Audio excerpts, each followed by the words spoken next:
अस्सलाम वालेकुम dear student. आज हम एक्सरसाइज 1.1 करेंगे। ठीक है, ये एक्सरसाइज छोटी है और ज़्यादा मुश्किल क्वेश्चंस भी नहीं है। ठीक है, और अगर आप चैनल पे नहीं हो तो प्लीज़ चैनल को सब्सक्राइब कर दें, बेल आइकन को दबा दें ताकि मेरी तमाम न्यू वीडियोस जो लेक्चर्स की हों वो आपको मिलें। ठीक है, अच्छा हम स्टार्ट करते हैं। Question number 1। Question number 1, the sum में बताया गया the sum of the three consecutive integer is 42। अब सम का मतलब आपको पता है कि ऐड करना है। उसने क्या, तीन तीन नंबर ऐड करो, ठीक है, जो साथ साथ हो। कंसेक्टिव होता है साथ साथ हो, इस जिनको मतलब जमा करके वो आए 42। ठीक है, अब जैसे फॉर एग्जांपल 7, 8, 9 ये साथ साथ नंबर है ना, तो इनको अगर ये साथ साथ हैं तो वैसे ही वो कह रहा है कि साथ साथ नंबर हों और उनको जमा करके वो बने 42। मैंने एक एग्जांपल के तौर पे आपको बताया। अच्छा चलिए हम स्टार्ट करते हैं। हमने लेट कर दिया। पहला नंबर हमने एक्स का, सेकंड नंबर हमने x+1 कह दिया, उससे बड़ा लेना था ना हमने। अब थर्ड नंबर हमने x+2 ले लिया। ये इसलिए लिया है 1 और 2 इसलिए लिया है क्योंकि वो तो फिर इक्वल हो जाने थे ना। और हमने ऐसे कहा है कि जैसे 4, 5, 6 एक डिजिट बढ़ता जाए, ऐसे ही x+1 कर दिया और 1 किया तो फिर इससे आगे 2 आ रहा है। अच्छा, अकॉर्डिंग टू दिस क्वेश्चन में उसने कहा है कि सबको सम करो। उसने ये तीनों नंबर्स को लेके x+1 प्लस x+2, ठीक है, इन तमाम नंबर्स को प्लस कर दिया और इज इक्वल रखा है 42 को। 42 को किस पे इज इक्वल रख दिया। अब उस एक्स वाली रकम को ऐड किया तो 3x बना है और 1 और 2 को 3 बन गया, ऐड किया तो 3 बन गया। अब यहाँ पे 42 वैसे ही आ गया। अब जो x वाली रकम है उसको साइड पे कर देंगे और जो बाकी रकम है उसको इधर ले आएंगे। ये इसके साथ यहाँ पे प्लस हो रहा है 3, यहाँ पे आके माइनस हो जाएगा। ठीक है, और 3x और 42 में से माइनस करें 3 तो 39 आता है। अब x को इधर रखने और 39/3 यहाँ पे मल्टीप्लाई और यहाँ पे आके डिवाइड हो जाएगा। उसके बाद ये जो है ना, इसको काटेंगे 3 1 3। कैलकुलेटर है तो कैलकुलेटर पे कर ले, वरना ऐसे कर ले। 3 1 3 और 3 3 9, तो ये 13 बना। तो x की वैल्यू क्या है, 13। ठीक है, अब x की वैल्यू 13 निकल गई। हमें फर्स्ट जो वैल्यू है ना, मतलब फर्स्ट नंबर हमें मिल गया, वो है 13। उसके बाद हमने यहाँ x सेकंड वैल्यूज़ देखनी है। सेकंड में कौन सा नंबर है, सेकंड में यहाँ पे 13 रखा है, x 13 निकला ना, और +1 करेंगे तो क्या बनेगा 14। ऐसे ही यहाँ पे 13 रखेंगे, x है, +2 करेंगे तो 15 बनेगा। और ये देखें, अकॉर्डिंग टू क्वेश्चन उन्होंने कहा था कि 3 नंबर लें जिनको ऐड करने से वो 42 आ जाए।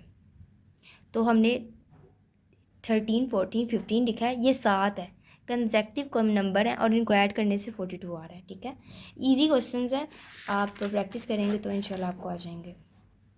क्वेश्चन नंबर 2 देखने में बहुत मतलब डिफ़िकल्ट लग रहा है कि बहुत बड़ा है और कितना मुश्किल है, लेकिन ज़रा भी मुश्किल नहीं है। ठीक है, मैं आपको डायग्राम से समझा देती हूँ, क्वेश्चन से आपको ना समझ आए।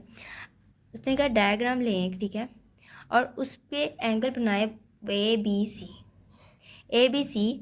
अब ए और सी जो है ना, उसने वो तो हमें दिया हुआ ये है, और एरिया भी हमें दिया हुआ है। अब हमने फाइंड करना है ए और बी। ठीक है, सबसे पहले हम लेते हैं ए और बी, ये है राइट एंगल को। सबसे पहले एरिया में उन्होंने दिया हुआ है, एरिया ये है, एरिया लिख लिया। बेस भी हमें दी हुई है, बेस भी हमने लिख लिया, जो नीचे वाले को कहते हैं बेस। अब एरिया का फार्मूला ये याद कर लें, ये बहुत काम आएगा। ठीक है, एरिया का फार्मूला था 1/2 बेस मल्टीप्लाई हाइट। बेस ये है और हाइट ये है। अब एरिया हमें दिया हुआ है, इसने हमने एरिया लिख देना है। 1/2 वैसे ही आ गया। बेस की वैल्यू हमें दी हुई है, ये हमने लिख ली, मल्टीपल, और हाइट हमें दी नहीं हुई तो हमने ए और बी लिख देना। अब हमें पता है कि जो हमने फाइंड करना हो उसको हम एक साइड पे कर देते हैं। अब ये वैल्यू है ना, ये 2 उठा के हम इधर ले आएंगे, यहाँ डिवाइड हो रहा है तो यहाँ पे आके मल्टीपल हो जाएगा। बाकी ये वैल्यू बची, इसको ये यहाँ पे मल्टीपल हो रही है, यहाँ आके डिवाइड हो जाएगी, तो यहाँ पे बचा ए और बी को हमने फाइंड करना है। ये वैल्यू हमारे पास बची। अब ए और बी को साइड पे ले आएंगे और ये वैल्यू को ले आएंगे। पिछली एक्सरसाइज में हमने पढ़ा है पिछली एक्सरसाइज 1.2 में हमने पढ़ा था कि ये सारा क्वेश्चन मतलब पूरी एक्सरसाइज यही थी कि जो डिनोमिनेटर होता है ना, जो बटे में आता है डिनोमिनेटर, ऐसी जो वैल्यूज़ आ जाए ना, उसका डिनोमिनेटर का नेशनलाइज ले लेते हैं। ठीक है, हमने इसको नेशनलाइज ले लेना। अब मैंने ना यहाँ पे दोबारा यही क्वेश्चन मतलब स्टेप किया है ताकि समझ आ गया। हमने यहाँ पे नेशनलाइज ले लिया, इसको नेशनलाइज ले लिया। उसके बाद हमने इसको ऊपर वाले को ऐड कर देना, मल्टीपल कर देना, नीचे वाले को मल्टीपल। नीचे वाला तो फार्मूला बन जाएगा ना, एक बार प्लस में और एक बार माइनस में, तो वो ए स्क्वायर माइनस बी स्क्वायर वाला वो फार्मूला आ गया। इनको ब्रैकेट में रख लेना है। अब जैसे कि आपने पीछे पढ़ा था कि ये 1 है, इस 1 को पहले इन दोनों के साथ, फिर इस 15 को इसके साथ और इसके साथ। ठीक है, ऐसे ही सेम करेंगे। 1 को 3 स्क्वायर रूट, फिर 1 को 5 स्क्वायर रूट, 15 को 3 स्क्वायर रूट और 15 भी साथ आएगा, फिर इसको इसके साथ और ये साथ आ जाएगा। ठीक है, अब 15 साथ साथ आएगा ना, ठीक है, मल्टीपल नहीं होगा, बाद में मल्टीपल कर देंगे जब मुश्किल हो जाती है ना ऐसे। तो इसको पहले स्टेप्स बना के कर लें ताकि कोई मिस्टेक ना हो जाए। उसके बाद ये नीचे वाली वैल्यू, ये स्क्वायर रूट से कैंसिल हो गए, यहाँ पे 3 बचा और यहाँ पे -5 बचा। अब माइनस इतनी वैल्यूज़ तो होगी। अब यहाँ पे 2 वैसे का वैसे ही आ गया, 3 आ गया, 3 इनमें से कॉमन ले लिया, 3 हमने कॉमन लिया। ठीक है, यहाँ पे 1 आएगा 3 की जगह, और जो ये लिया ना कॉमन हमने 15, ये 15 आ गया। अब आगे देखें, इस तरह यहाँ पे ये कॉमन लेंगे तो ये देखें ये वैल्यू और ये वैल्यू सेम आ गई है, तो हमने इसको और इसको कॉमन ले लेना और ये इस पे 3 बचेगा और इस पे 5 बचेगा। जैसे आपने क्वेश्चन में देखा था कि उसने कहा था कि हमें आंसर इसमें चाहिए, ए स्क्वायर रूट 3 और बी स्क्वायर रूट 5, तो सेम आंसर में क्वेश्चन दे दिया मैंने। ठीक है, क्वेश्चन बहुत ईजी है अगर आप समझ के करेंगे तो। आगे देखते हैं question number 3। Question number 3 same ऐसे है, लेकिन इसमें उन्होंने वहाँ पे उन्होंने एरिया कहा था, यहाँ पे उन्होंने साइड्स कह दिया कि साइड्स मालूम करें। क्वेश्चन क्या पढ़ना है, आप यहाँ से देख लें कि साइड उन्होंने एक रेक्टेंगुलर दी हुई है, तो उसका हमने साइड मालूम करनी है। 1 साइड हमें दी हुई है ये, और सेकंड साइड हमें दी हुई है ये। अब उन्होंने साइड्स दी हुई हैं हमें, और ये कहा है कि मल्टीपल करना है। एरिया का फार्मूला वही लिखना है, लेंथ मल्टीप्लाई विड्थ। अब हमने 1 साइड लेंथ की ये लिख लेनी है और विड्थ की ये लिख लेनी है, इनको आपस में मल्टी करना है। लेकिन यहाँ पे अगर तो आपको थोड़ी मुश्किल हो रही है, कैलकुलेटर है तो ठीक है, अगर नहीं है कैलकुलेटर तो मुश्किल होगी। पहले इस 2 को 5 के साथ, फिर इस 2 को इसके साथ, फिर 18 को इसके साथ, फिर 18 को इस वैल्यू के साथ। ये देखें मैंने लिखा हुआ है, ठीक है, देख लें आप। उसके बाद इनको मल्टीप्लाई कर देना, 2 5 10। और अब यहाँ पे ना एक छोटा सा मतलब टोटका, एक फार्मूला, जो भी आप समझे याद कर लें। ये देखें, जब हमने इसको मल्टीपल करना है ना, ऊपर वाली वैल्यू को तो वैसी होगी। अब नीचे देखें, ये इसके नीचे भी आ जाएगा 22। अब ये देखें, ये 2 बार मैंने इसलिए लिखा है कि ये जो नीचे वाला होता है ना, ये एक हाफ रकम होती है। ये जो स्क्वायर रूट में होती है ना, ये वैल्यू ये हाफ होती है, और जो ये 2 है ये पूरी वैल्यू है। तो हमने देखा है कि नीचे हाफ है, तो हमने ऊपर भी हाफ बना दी, हमने 2 बार लिख दिया। ये एक फार्मूला समझे, ये टोटका समझे, कुछ भी समझे, ठीक है, ये रफ फॉर्मूला है, इसको ना दीजिएगा। तो इस मैंने ये 2 बार लिख लिया। अब 2 बार लिखने का फ़ायदा ये हुआ है कि ये एक ऊपर और एक नीचे कट जाएगा। ठीक है, जब ये कट जाएगा तो नीचे बटे में रहेगी नहीं, सिंपल वैल्यू आ जाएगी। तो ये इसकी आसानी के लिए यही होता है। अब +5, ये भी 18 को हमने स्क्वायर रूट में बना देना है और इसको भी। ठीक है, अब आगे देखें, 10 वही बचा, और ये वैल्यूज़ को आगे सिंप्लीफाई आपको आता है, 9th में आ गए हैं तो बहुत इजी है। ठीक है, 2 करते हैं और यहाँ पे मल्टीप्लाई 5, 2 एंड स्क्वायर रूट वैसे ही आ जाएगा, इसको करके 12 आ जाएगा। अब यहाँ पे -10 को 16 से करें तो ये आ जाएगा, इसको ऐसे करेंगे तो ये आ जाएगा। ठीक है, ये इसका आंसर है। क्वेश्चन नंबर 4 देखते हैं। क्वेश्चन नंबर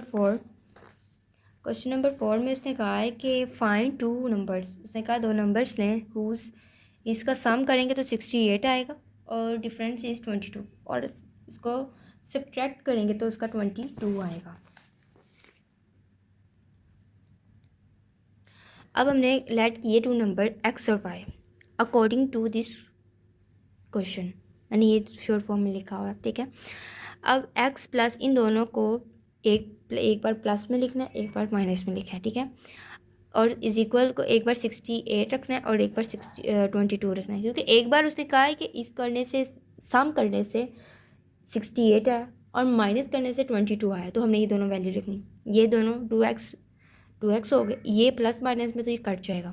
यहाँ पे इसको प्लस करेंगे तो ये 10 1 ऊपर चला जाएगा और ये 90 आ जाएगा, 90 आ जाएगा। अब यहाँ पे x को इधर रहने दे और 2 को नीचे डिवाइड में ले जाए, तो x की वैल्यू, इसको जब हम डिवाइड करेंगे, कैलकुलेटर पे कर लिए वैसे कर ले तो 42 आएगा, तो x की वैल्यू निकली है 42, ठीक है।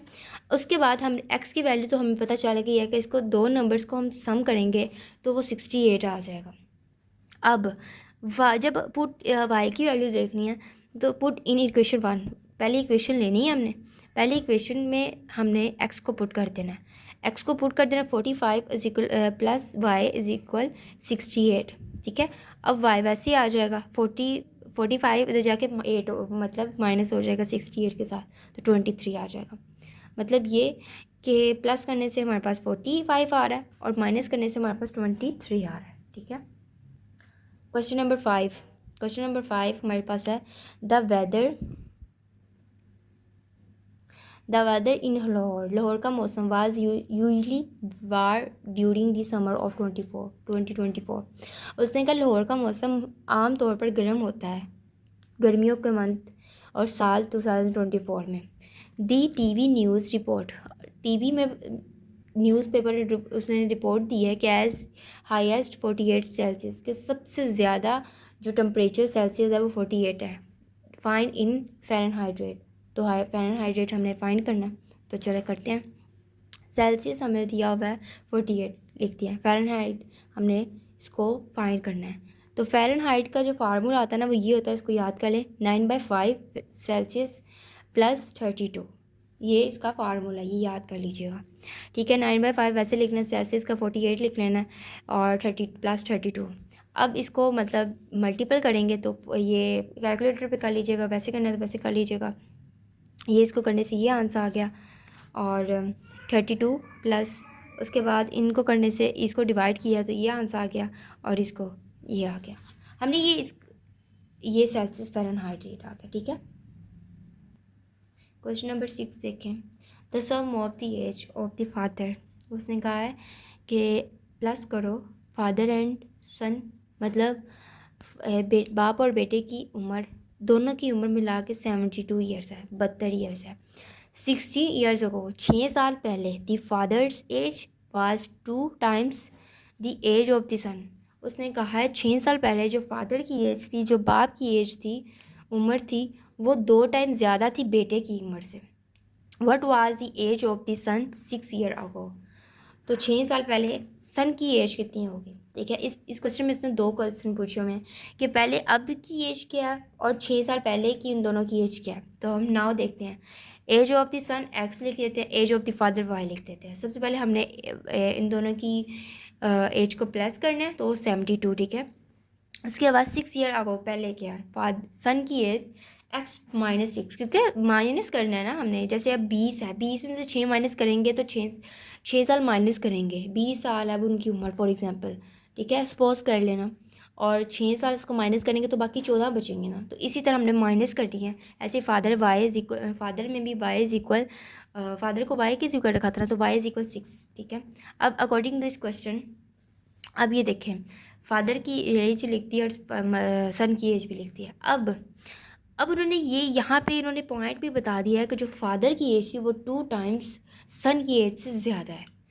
तो अब ये यहाँ पे रूल है एक, मतलब जो फादर की एज ज़्यादा है ना, उसके साथ मतलब राइट साइड लेफ़्ट साइड पे जो भी अमाउंट होगी उसको 2 के साथ मल्टीपल कर देना। देखिए मैंने 2 लगा दिया। अब 2x और 2 6 था 12, अब ये लग गया। उसके बाद इसको वैसे ही हल करें, एक्स वाले इधर ले दें, इन दोनों को पहले ऐड करें तो ये 6 आ जाएगा, 6 आएगा और फिर ये y इधर चला जाएगा और ये इसकी इक्वेशन। अब पुट इन इक्वेशन एक्स और वाई, ठीक है, 1 इक्वेशन को हमने लेना है और मैं इसको पुट कर देना है और 72 एक्स वाली वाई को पुट कर देना, 6 को इधर ले जाना है। ये 72 में से 72 प्लस 6, ठीक है, 72 6 प्लस करेंगे और 78 आ जाएगा, ठीक है। और ये 3 यहाँ पे मतलब मल्टीपल हो रहा है तो यहाँ पे जाके डिवाइड हो जाएगा और x की वैल्यू ये निकली है, ठीक है। इन दोनों को डिवाइड करेंगे तो 26 नहीं मिलेगी, ये हमारी वैल्यू है। तो जैसे कि आपको पता है, ये थोड़ा सा गन बच गया था, इसको इग्नोर करते हैं। सन की वैल्यू निकली है नाउ, अब 26 है। जो सन की वैल्यू ना, जो बेटे की वैल्यू वो 26 साल है अब। बिफोर 6 ईयर पहले वो 20 साल का था। तो अभी फ़िलहाल उसने ये पूछी है तो यही बताते हैं। आगे क्वेश्चन नंबर 7। क्वेश्चन नंबर 7 है, Mirha sells a toy for ₹150 मतलब 1520 1520। What will be selling price to get 50% profit. अब उसने कहा है कि जो मिरहा ने ना टॉय ख़रीदे हैं 1520 में, तो अगर ये सेल करेगी 50% प्रॉफिट में तो ये कितने होंगे। अब ये देखते हैं। हमने कॉस्ट प्राइस बता दी है, ठीक है।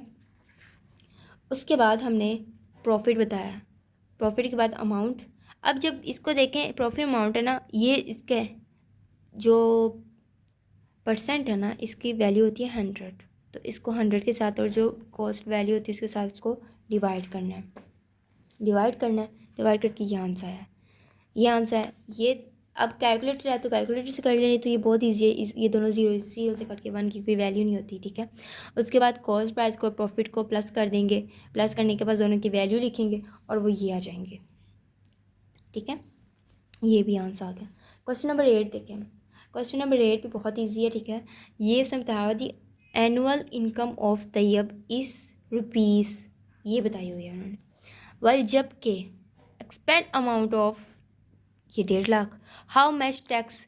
उसने कहा है कि एनुअल जो तैयब की इनकम है ना, पे है, वो इतनी है।